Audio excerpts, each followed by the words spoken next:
Hello, my friends. This is our very last video for letters, and we'll have the whole alphabet. So again, you can see I've already done my warm-up with my basic strokes, and then I did a little sampling of every letter we have so far. The straight letters, the branched letters, the reverse branching letters, and the ovals.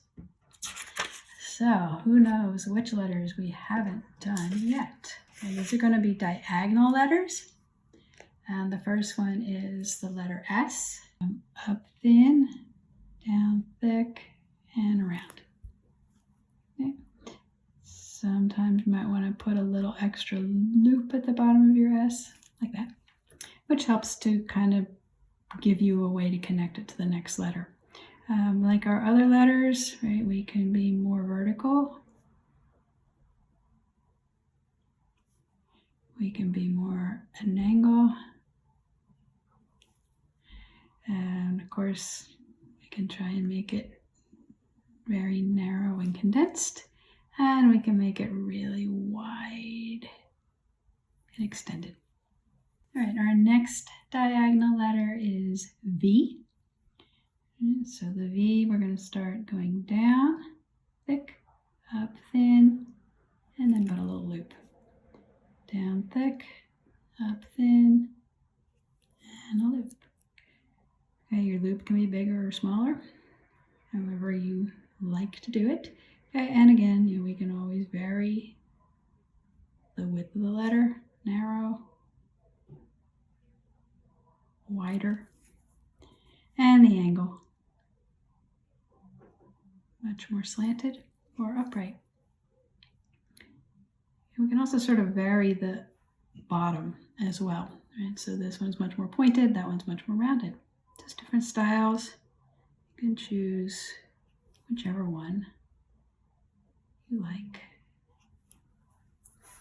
Okay, another diagonal letter very similar to the V is the W.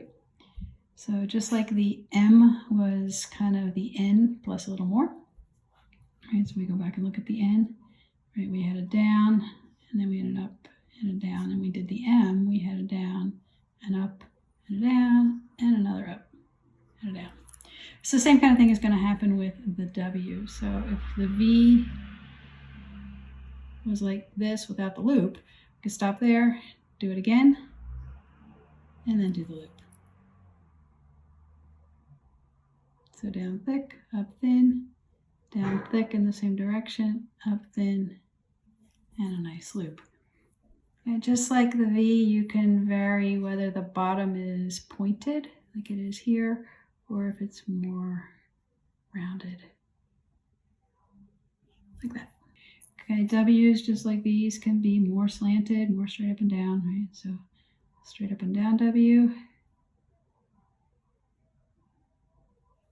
like that. And a very slanted W, like that.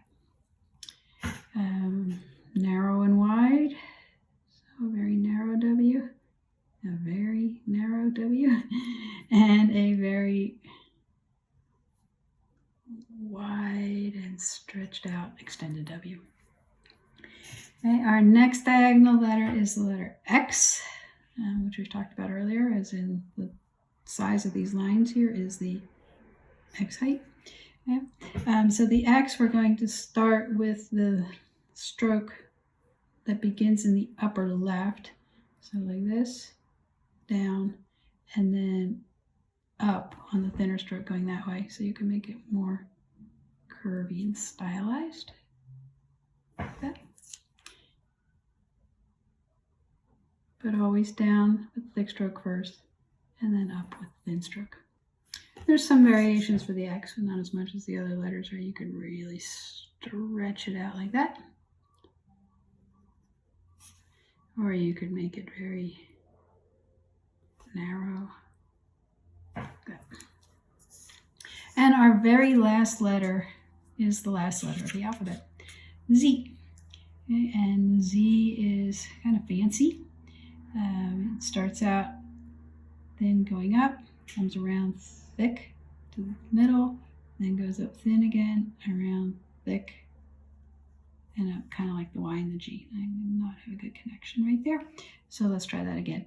So it's going to be up thin and around and down thick, up thin, around, down thick, and curving back up.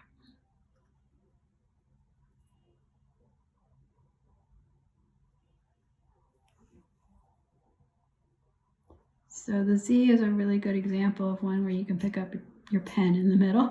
So you do the top half, and you come back and add the bottom half to it. All right, so when you're done, you have your pages full of all these nice diagonal letters, your S's, V's, W's, X's, and finally the Z. As always, remember to put the date and put it in the folder with your other letters so that you have a record of your progress.